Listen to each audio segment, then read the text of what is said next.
I discussed the president's community college plan with the University of the People founder and president, Shai Reshef. University of the People is the world's first tuition-free, nonprofit online academic institution. I asked him for his thoughts on this proposal. First, it's a great idea. I really applaud it. The second thought, how are you going to pay? It's clear that the Congress is not going to let him do it. They don't give him the money.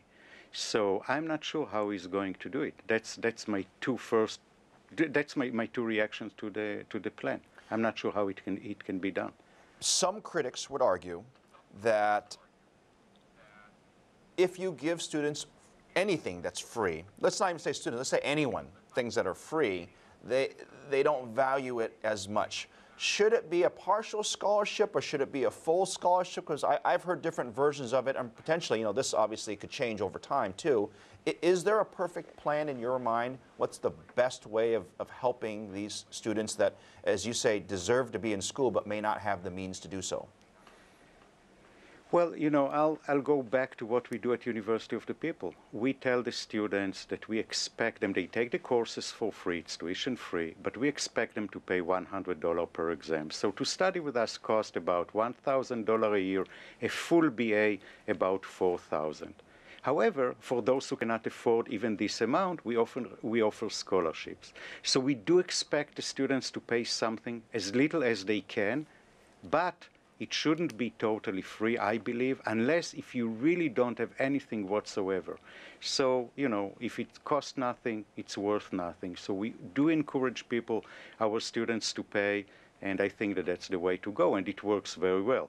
I watched one of your speeches earlier, and you mentioned that there are some key issues facing the education industry. One of them is cultural differences, specifically some places where a lot of women simply don't have the ability or the access or the acceptance to continue their higher education. Now, money is not going to solve, obviously, that problem. So what is the solution? So there should be a blend of traditional schools and online. This way, you dramatically decrease the overall cost of higher education, but at the same time, you give other alternatives for those who cannot make it online. A lot of people compare the United States higher education system to those in Europe, for example, specifically Germany. They have obviously a very discounted student tuition program, but also there's another program that a lot of people don't realize, and that's sort of this mentorship program where you're an apprentice and you work your way, and then I don't want to say it's free because you're actually getting paid to learn through school, but are there variations of those programs that could also work in America? First of all, you need all to agree, all the politicians need to agree that that's top priority. And as I believe that education should be free for everyone, should be accessible for tuition free and accessible to everyone, that's the first step. The second step is how do you do that? You need the resources to do that. And then come the political priorities of where you put the money and where you don't put the money.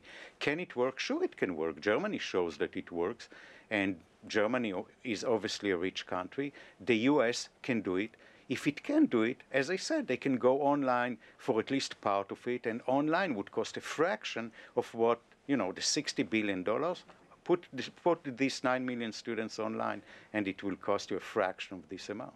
So it can be done. The question is whether there is the will for that. The president's plan, if you were to make any changes to that particular plan or make a recommendation to the president, what would that be? Well, only one thing, make it online and make it 4 years. Why to stop in 2 years? A full BA is 4 years.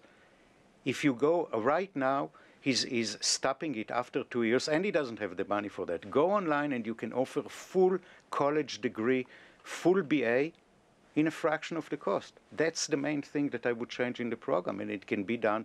We've proven that it can be done, and they can do it, the government can do it as well. And give a great opportunity to those who have no opportunity right now. I think it should be done, and it will be a great for the people who would do it, for their families, for their communities, but even more so for the government, because nothing will drive the economy better than having better educated people in this society.